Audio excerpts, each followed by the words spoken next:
Hello everyone, occur digital academy में आप सबका स्वागत है। हम लोग रीजनिंग के 5 काफ़ी इंपॉर्टेंट वेरी इंपॉर्टेंट क्वेश्चंस को देखने जा रहे हैं। इन क्वेश्चंस का जो लेवल है, आपके जो एग्जामिनेशन में जो क्वेश्चंस का लेवल होता है उसके बराबर का है। और इसमें से काफ़ी सारे प्रश्न ऐसे होंगे जो कि आपके विभिन्न एग्जामिनेशंस में पूछे गए प्रश्न होंगे।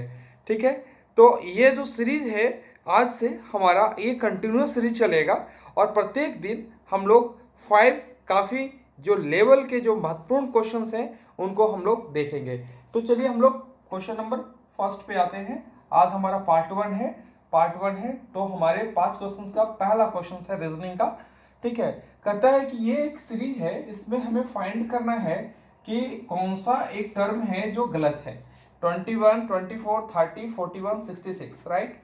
तो ये इस सीरीज में कोई एक टर्म ऐसा है जो गलत है, मेरे को वही फाइंड करना है और ये 4 ऑप्शंस दिए हुए हैं। ठीक है, तो अब देखिए, आइए हम लोग इसको डील करते हैं। ये 21 है, 24 है, 30 है, 41 है, 66 है। देखिए यहाँ पे 21 और 24, राइट, कितने का डिफरेंस है? 3 का डिफरेंस है, राइट। अच्छा, 24 से 30 का क्या डिफरेंस है? 6 का डिफरेंस है। ठीक है, अच्छा ठीक है, 30 से 41 का क्या डिफरेंस है? 31 से 40 का डिफरेंस कितना है? आपका 11 का डिफरेंस है। ओके, और 41 से 66 का डिफरेंस कितना है? इसका 41 से 66 का इन कितने का डिफरेंस हो गया? ये 25 का डिफरेंस है, राइट। तो यहाँ पे क्या देख रहे हैं हम? ये इसका इन दोनों का जो डिफरेंस है वो 3 है, इन दोनों का जो डिफरेंस है 6 है। और यहाँ पे क्या, यहाँ से यहाँ तक तो चला, एक रिलेशनशिप आ रहा है, लेकिन यहाँ पे जो 11 आया है हमारा रिलेशनशिप ब्रेक कर गया है। इसका मतलब क्या है? ठीक है, 3 है, 6 है, ठीक है ना, तो क्या हो रहा है? सीधे डबल हो रहा है, राइट। 3 है, ये 6 है, तो डबल हो रहा है यहाँ पे।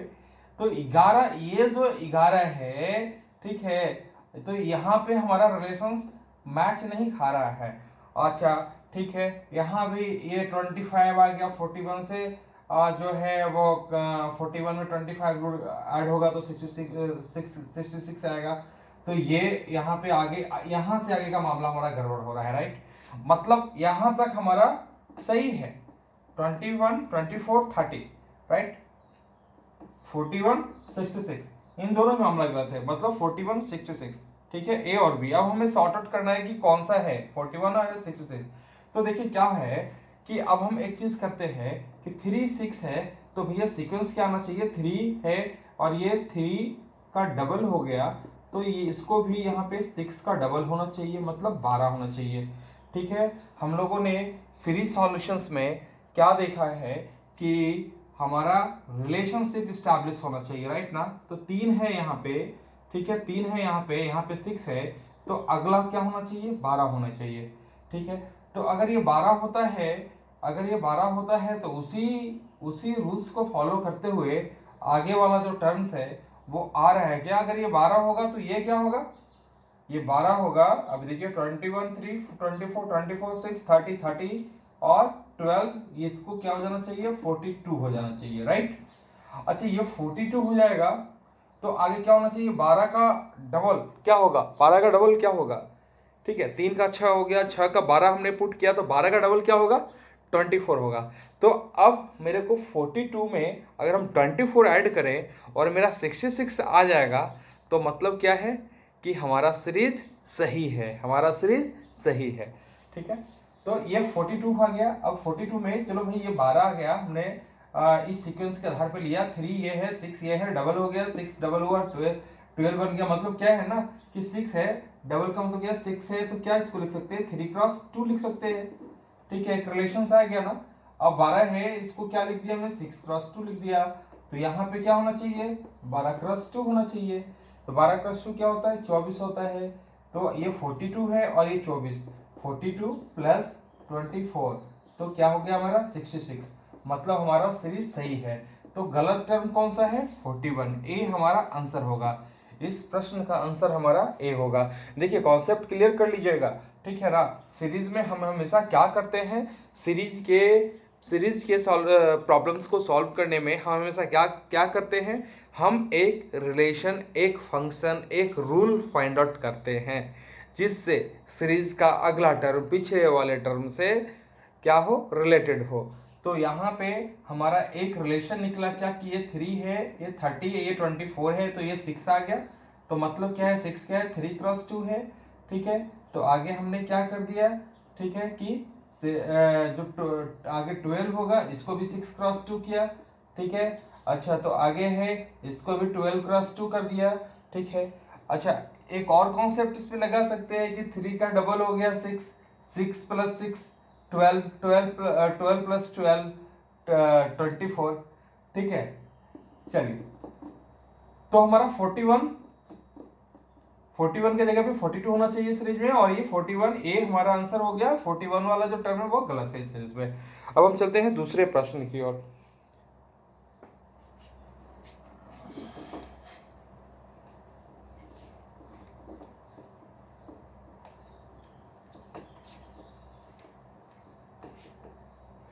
दूसरा प्रश्न हमारा कहता है कि E इजकल टू 5 है एंड हेन इजकल टू 27,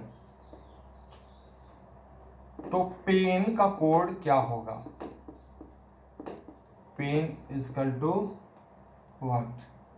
ऑप्शन है, ए ऑप्शन है 53, बी ऑप्शन है 35, सी ऑप्शन है 36 और डी ऑप्शन है 63। सो ई इजकल टू 5, हेन इजकल टू 27, तो पेन इजकल टू क्या होगा, हमें ये फाइंड करना है। ठीक है, हमारे पास ये 4 ऑप्शन दिए हुए हैं, 53, 35, 36, 63। ठीक है, तो देखिए हम यहाँ पे ई का 5 कोड दे दिया है। अच्छा हेन का क्या होगा?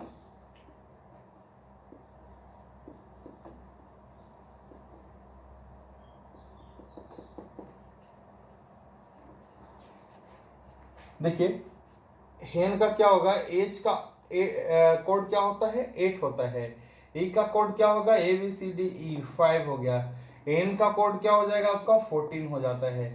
तो एन इक्वल टू क्या लिखता है, 27। मतलब क्या है कि 8 प्लस 5 13, 13, 8 प्लस 5, अभी 8 प्लस 5 प्लस 14 करो, क्या आ गया, 27 आ गया। 27 आ गया। मतलब क्या है, जब ये लेटर सीरीज के ऐसे प्रॉब्लम आए, जब ये लेटर सीरीज के ऐसे प्रॉब्लम आए, आपसे पूछा जाए, तो आप हमेशा क्या करेंगे, लेटर सीरीज के टर्म को कोड में कन्वर्ट करेंगे। ठीक है ना, कोड में कन्वर्ट करके। हाँ, अब इसमें भी कई बार क्वेश्चन में ऐसा होता है कि वो जो आपका हम लोग जो अल्फ़ाबेट का जो नंबरिंग करते हैं वो डायरेक्ट इम्प्लीमेंट हो रहा है या नहीं हो रहा है, उस पर भी हमें ध्यान देना पड़ता है। चलिए उस टाइप का क्वेश्चन आएगा तो उसको भी हम वहाँ पर डील करेंगे। फिलहाल क्या है, हमने कोड लिख दिया, एच का 8, ई का 5, एन का 14 और ये तीनों को ऐड किया तो 27 आ गया। मतलब चलो ठीक है, ये अल्फाबेट वाले कोड को फॉलो कर रहा है। तो मेरे को पेन का कोड निकालना है, पेन का कोड निकालना है। तो हम क्या कर देंगे कि हम इसका वैल्यू लिख देंगे। एन का वैल्यू क्या होता है, 14, ई का वैल्यू क्या होता है, 5। बहुत आसान है, जैसे A1, B2, C3, D4, E5, उसी तरह से N14 और उसी तरह से आपका P का वैल्यू क्या हो जाएगा, 16, राइट। तो अभी क्या है कि चलो HEN, ठीक है ना, तो HEN में जो ये कोड हमारे न्यूमेरिक कोड आए, इनका समेशन क्या है, हेन इक्वल टू इनका समेशन है। तो अब एक बात बताइए कि जब इन तीनों लेटर्स का न्यूमेरिक कोड का समेशन 27 है, पेन का कोड मांग रहा है, तो इसकी भाषा में हमारा कोड क्या हो जाएगा, P को हमने कन्वर्ट कर दिया न्यूमेरिक कोड में, E को कर दिया, N को कर दिया। ठीक है, अब मेरे को पेन का कोड पूछ रहा है तो 16 प्लस 5 प्लस 14 कर देंगे। ठीक है, तो क्या आ गया, 21, ये आ गया 21, 21 प्लस 14 5 3 35। ठीक है, 35 जो है हमारा आंसर हो गया, 35 हमारा आंसर हो गया, राइट। तो 35 कौन सा ऑप्शन है, option number B. Option number B हमारा सही आंसर है पेन का कोड क्या होगा 35, ठीक है।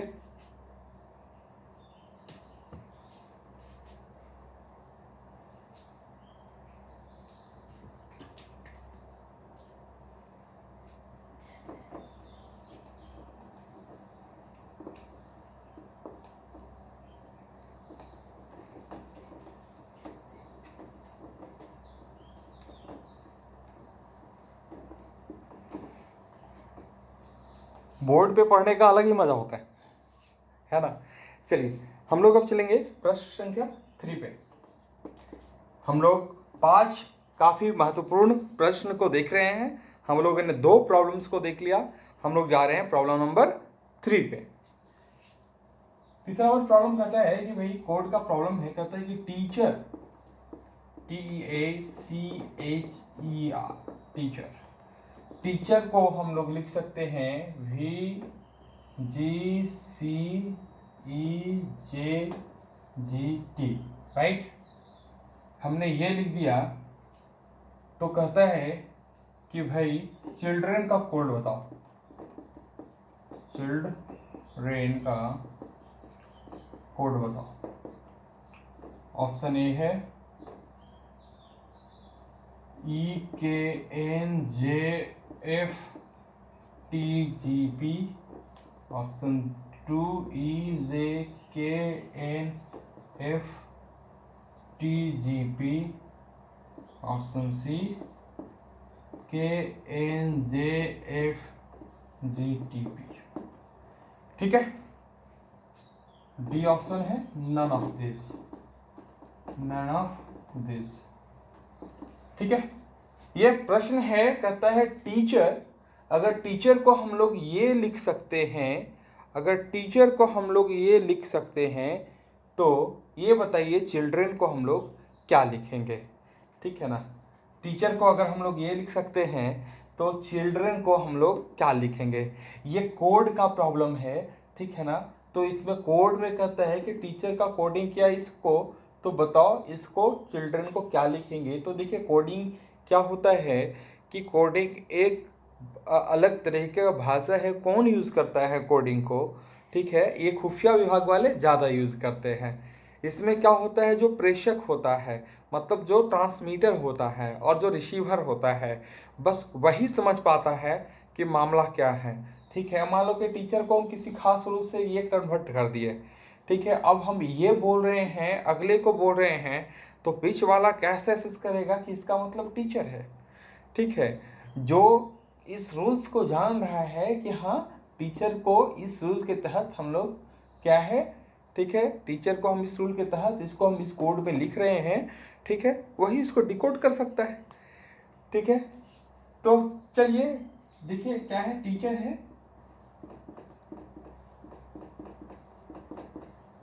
और VGCEJGT, राइट। हाँ ऐसा है, हमने यहाँ पे लिख लिया, राइट। अभी हम देख रहे हैं कि भैया कोई रिलेशन, कोडिंग का मतलब क्या है, ठीक है। हमने अगर A बराबर B बोला तो हमें रिलेट करना पड़ेगा कि कुछ ना कुछ तो रिलेशन होगा, किसी न किसी फंक्शन का यूज़ करके, किसी न किसी रूल का यूज़ करके ही तो कोडिंग कर रहे होंगे, ठीक है। और हमें उसी कोड को फाइंड करना है, उसी रूल को फाइंड आउट करना है कि वो रूल कौन सा है जिससे इन्होंने उस टर्म को एक पार्टिकुलर कोड में कन्वर्ट किया है, ठीक है। तो देखिए अच्छा लगेगा, हम लोग कॉन्सेप्ट भी क्लियर करते चलेंगे, ठीक है। नहीं भी थ्योरी पढ़ेंगे होंगे तो कोई दिक्कत नहीं है, हमारा प्रॉब्लम प्रैक्टिस करते जाइएगा, कॉन्सेप्ट भी क्लियर होगा। चलिए देखिए ये टी है, ये भी है। अच्छा टी के बाद क्या होता है, अल्फाबेट याद कीजिए, क्या होता है TUV, ठीक है। मतलब टी के बाद सेकेंड लेटर जो है, टी के बाद +2 लेटर जो है वो भी है, एक रिलेशन मिल रहा है यहाँ पे, ठीक है ना। हर टर्म के लिए अलग अलग रिलेशन भी हो सकते हैं, एक रिलेशन भी हो सकता है। तो कहता है ये +2 है, टी के +2 के बाद भी है, ठीक है। अच्छा ई और जी का क्या रिलेशन है, इस वर्ड के, ये जो हमारा वर्ड है इसके प्रत्येक लेटर का इसके कॉरस्पॉन्डिंग जो कोड है उसके लेटर से हम लोग रिलेशनशिप देख रहे हैं। ई, अब टी का तो देख लिया हमने कि टी पे क्या है कि टी के बाद जो दूसरा लेटर है ना, +2 जो लेटर है वो भी है, TUV। तो ई के बाद क्या मामला है, EFG, यहाँ पे कुछ ऐसा ही है, +2 EFG। ई के बाद जो दूसरा लेटर है, +2वां लेटर है, वो क्या है, जी है, तो हमने लिख दिया +2G। ए के बाद अरे वही मामला है फिर, +2 BC, अच्छा सी है और ई है, राइट, इस पे भी यही मामला है, DE, +2वां जो है। एच के बाद यहाँ भी वही है, +2, यहाँ भी यही है, EFG, +2 EFG, ई के +2वां में जी, RST, ये भी +2। मतलब एक रिलेशन निकल गया टीचर और इस कोड में। ठीक है, क्या आया कि टीचर के ये जो वर्ड है टीचर, इसके प्रत्येक लेटर जो है उसका +2वां पोजीशन का जो लेटर है, ठीक है, क्रॉसपॉन्डिंगली है, ठीक है, लिखने पे हमारा एक नया कोड जनरेट हो रहा है यहाँ पे। ठीक है, तो अब हम चिल्ड्रन का कोड लिखेंगे, ध्यान दीजिएगा, अब हम चिल्ड्रन का कोड लिखेंगे, CHILDREN।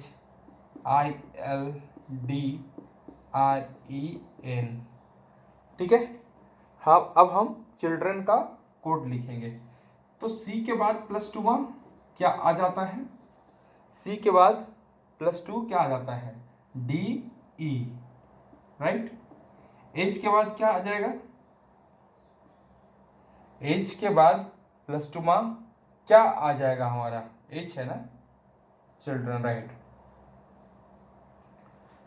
एच के बाद क्या आ जाएगा, HIJ, जे आ जाएगा +2। आई के बाद क्या आ जाएगा, IJK,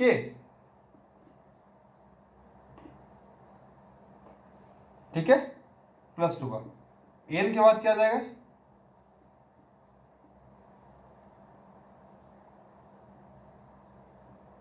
एल के बाद क्या आ जाएगा, KLMN, एल के बाद +2 N, N आ गया।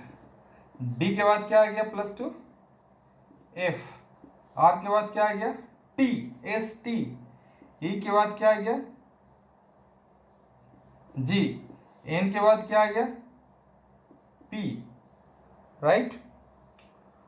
तो ये क्या कोड निकल गया मेरा, हमने क्या किया, इसी रिलेशंस का यूज करके कि इसका जो +2 जो लेटर है वो लिखने से ये कोड जनरेट हो रहा है, तो हमने भी चिल्ड्रन का प्रत्येक लेटर का +2 लेटर यहाँ पे लिख दिया, तो चिल्ड्रन के क्रॉसपॉन्डिंग एक कोड जनरेट हो गया, जैसा टीचर के क्रॉसपॉन्डिंग जनरेट हुआ था। ठीक है, तो हमारा क्या आ गया, EJKNFTGP, कौन सा हमारा ऑप्शन है, EK, ये ऑप्शन गलत है। ठीक है, ई से रिलेटेड अच्छा दूसरा ऑप्शन है, EJK NFTGP, राइट, हमारा ऑप्शन 2 हमारा सही ऑप्शन है। ठीक है, EJKNFTGP, ठीक है, ये कोड हो गया हमारा चिल्ड्रन का, ये कोड हो गया हमारा चिल्ड्रन का। ठीक है, ठीक है, तो हमने क्या किया, रूल फाइंड आउट किया और उसी रूल से हमने चिल्ड्रन का कोड निकाल दिया। ठीक है, और ऑप्शन 2 हमारा आंसर सही आंसर हो गया।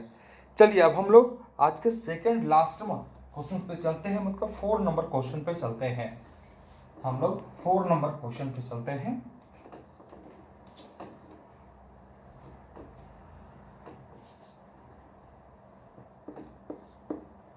चौथा नंबर क्वेश्चन कहता है कि ऐसा है कि P और Q भाई है,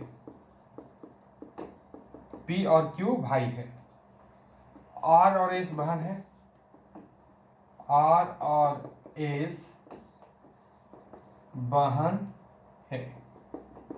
ठीक है, P का पुत्र S का भाई है, पी का पुत्र एस का भाई है। क्यू का आर से क्या संबंध है? क्यू का आर से क्या संबंध है? रिलेशनशिप का क्वेश्चन है। हमारे पास 4 ऑप्शन दिए हुए हैं, पिता, चाचा, पुत्र, भाई।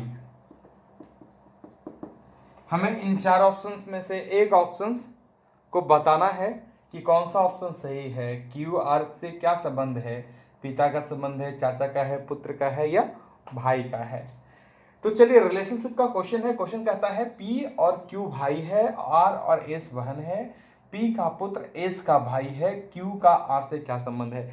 देखिए, जब भी इस तरह का रिलेशनशिप का प्रॉब्लम आता है ना, तो आदमी प्रॉब्लम देख ही कंफ्यूज हो जाता है। कुछ नहीं कंफ्यूज होना है, ठीक है। विद इन 2 सेकंड आप इसका आंसर दे सकते हैं, 2 सेकंड के अंदर इसका आंसर दे सकते हैं। देखिए क्या करना है हम लोग को कि सबसे पहले रिलेशनशिप के प्रॉब्लम को समझना है और उसके अनुसार डायग्राम तैयार कर लेना है, ठीक है। बिना डायग्राम तैयार किए हुए ऐसे मत कुछ सोचिएगा, ठीक है। ऐसा सोचिएगा तो आप सोचते ही रह जाइएगा, ठीक है ना। तो हम सबसे पहले डायग्राम निकालेंगे। कहता है पी और क्यू भाई है। चलो भैया, पी और क्यू को अपने भाई बना दिए। पी इधर आ गया, क्यू इधर आ गया, ठीक है। तुम दोनों भाई हो आपस में, ठीक है। पी और क्यू दोनों भाई हो गया आपस में। आर और एस बहन है, ठीक है। आर और एस बहन है, पी का पुत्र एस का भाई है। अच्छा एक बात बताओ, आर और एस बहन है, आर और एस बहन है और पी का पुत्र एस का भाई है। आर एस बहन हो गई और पी का पुत्र जो है एस की बहन है, एस का भाई है, सॉरी, पी का पुत्र एस का भाई।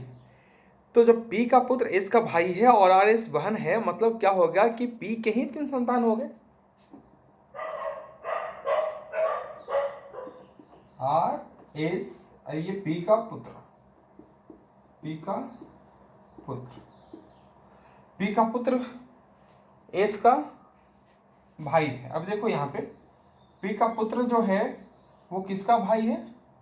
एस का भाई है, एस का भाई है। एस का भाई है कौन? पी का पुत्र। आर और एस क्या है आपस में? ये दोनों बहन है, आर और एस बहन है।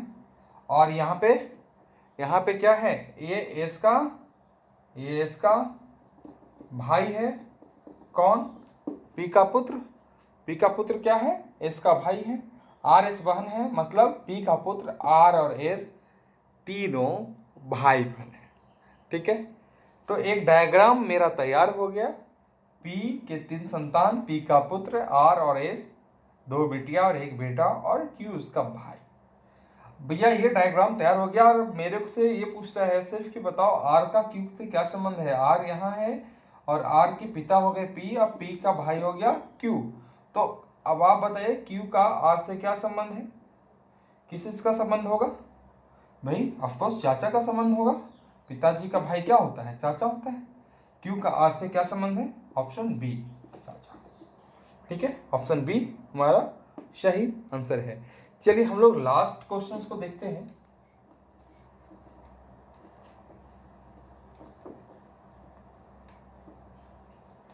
बहुत ही मजेदार क्वेश्चंस है और बहुत ही इंपॉर्टेंट क्वेश्चंस है।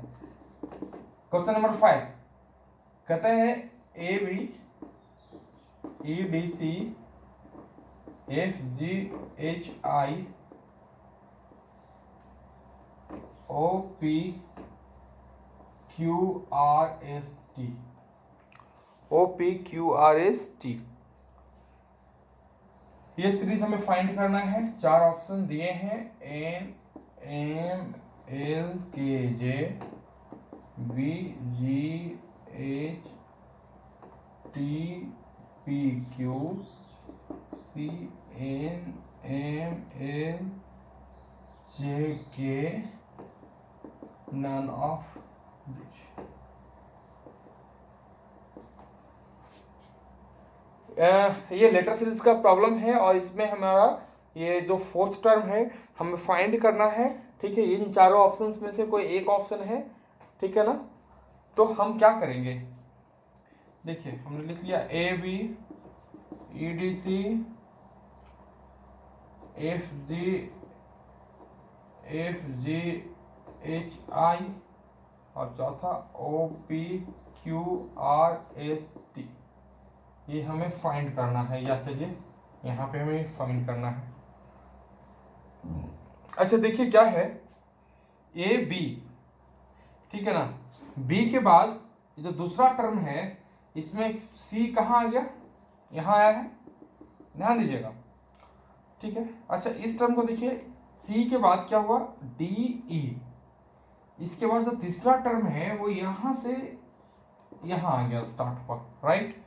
रिलेशनशिप को ध्यान दीजिएगा, क्योंकि कभी भी अगर सीरीज का प्रॉब्लम आता है, कहीं भी सीरीज का प्रॉब्लम आता है, तो हमारा पहला काम है रिलेशनशिप फाइंड आउट करना, रूल फाइंड आउट करना, ठीक है। तो बी यहाँ पे दूसरे टर्म में बी के बाद सी आ गया, यहाँ पे ई के बाद एफ आ गया, राइट। अभी देखिए एफ के बाद फिर स्टार्ट हो गया एफ जी एच आई, राइट। तो यहाँ पे क्या देख रहे हैं, पहला टर्म तो बी है और दूसरा टर्म जो है उसमें पहला टर्म के बाद वाला जो टर्म है दूसरे टर्म में, ठीक है ना, सबसे लास्ट में आएगा, फिर वो अपोजिट ढंग से इंक्रीज होगा, राइट। उसके बाद जो तीसरा टर्म आएगा उसमें इधर का जो ये इधर में जो पहला टर्म आ गया, इसके आगे का टर्म यहाँ पे जाएगा और फिर ये इंक्रीज होगा किसमें, पॉजिटिव डायरेक्शंस में, मतलब सही वे में, अपोजिट डायरेक्शंस में नहीं, एफ जी एच आई, राइट, ठीक है।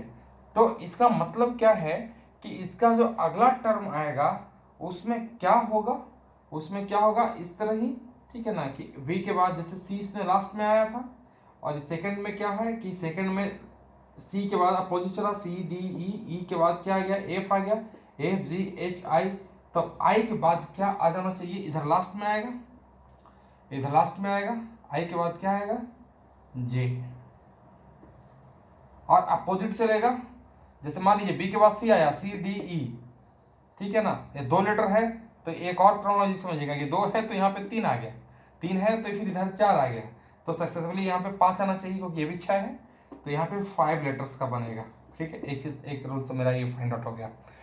तो देखिए यहाँ पे ये आई है, तो आई के बाद जैसे बी के बाद सी आ गया, तो आई के बाद क्या आएगा इसमें, ठीक है, आई के बाद आ जाएगा जे, जे के बाद क्या आएगा, ऐसे इंक्रीज करेगा ना, जे के बाद आ गया के, एल एम एन, ठीक है, एन एम एल के।